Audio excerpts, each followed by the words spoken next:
तो मृत्यु के बाद आखिर होता क्या है? ये एक ऐसा सवाल है ना जो हजारों सालों से पता नहीं कितनी पीढ़ियों को परेशान करता आया है।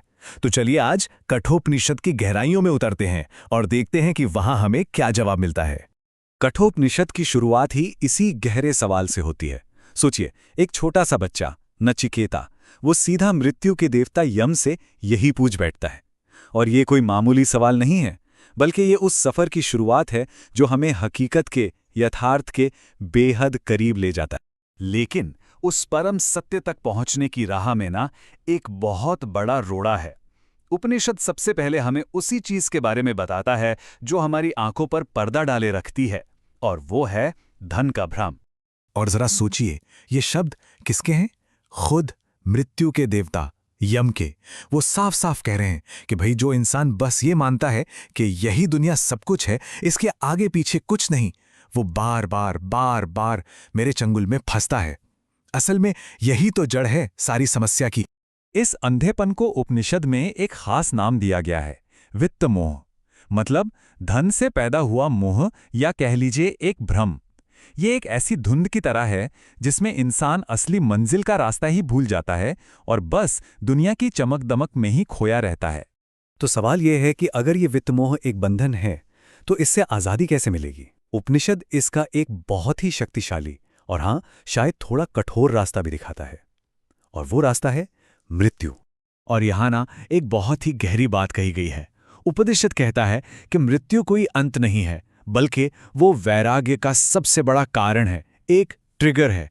जब इंसान को ये एहसास होता है कि एक दिन सब कुछ यहीं छूट जाना है, तो उसका पूरा नजरिया ही बदल जाता है।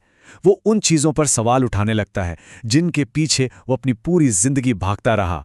अच्छा, एक बात और, वैराग्य का मतलब ये बिल्कुल नहीं है कि सब कुछ छोड़ छाड़ कर कहीं भाग जाओ। नहीं, इसका असली मतलब है अपनी प्रायोरिटीज को बदलना। मतलब जो चीजें आज हैं कल नहीं रहेंगी, उनसे अपना फोकस हटाकर उस चीज पर लगाना जो हमेशा है, जो असल है। ये बस पर्सपेक्टिव का शिफ्ट है, जीवन का त्याग नहीं है। तो जब मृत्यु का एहसास वैराग्य पैदा करता है, तब जाकर ज्ञान का असली दरवाज़ा खुलता है।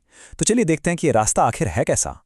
उपनिषद एकदम साफ कहता है कि ये जो परम सत्य है ना, ये कोई गणित का सवाल नहीं है जिसे सिर्फ लॉजिक लगाकर या बुद्धि से हल कर लिया जाए। नहीं, इसे जानने के लिए दिमाग से कहीं ज्यादा गहरे उतरने की जरूरत पड़ती है। तो यहां पर हमारे सामने दो रास्ते एकदम साफ साफ रख दिए गए हैं।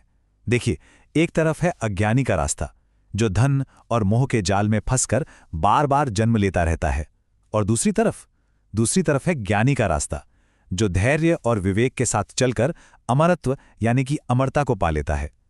एक रास्ता बंधन का है और दूसरा मुक्ति का। तो कहानी में जब नचिकेता धन दौलत, राजपाट, हर तरह के लालच को ठुकरा देता है और सिर्फ ज्ञान के रास्ते पर अड़ा रहता है, तब जाकर यम उसे वो अंतिम सत्य बताने को तैयार होते हैं। यम ने पहले नचिकेता को परखा, उससे दुनिया के सारे सुख देने का वादा किया। लेकिन जब नचिकेता अपने संकल्प पर एकदम अटल रहा, तब यम समझ गए कि ये सच में सत्य का अधिकारी है। ये ज्ञान उसे ही मिलता है जो इसके लिए अपना सब कुछ दांव पर लगाने को तैयार हो। और आखिर में यम ये अद्भुत बात कहते हैं, जरा इस बात की गहराई को महसूस कीजिए। जो मृत्यु का देवता है, जो जीवन का अंत करने वाला माना जाता है, वही एक सच्चे साधक के लिए मुक्ति का दरवाजा खोल रहा है। यहां आकर मृत्यु अब कोई अंत नहीं रही, बल्कि एक नई शुरुआत बन गई है। यम कहते हैं कि ये दरवाजा नचिकेता के लिए खुला है, लेकिन उपनिषद का इशारा ये है कि दरवाजा तो हमेशा हर किसी के लिए खुला रहता है। तो फिर सवाल ये उठता है कि हमें वो दरवाजा दिखाई क्यों नहीं देता? और शायद इसका जवाब ठीक वहीं है जहां से हमने ये पूरी बात शुरू की थी, हमारे अपने वित्तम मोह में, हमारी अपनी आंखों पर पड़े हुए उस पर्दे में।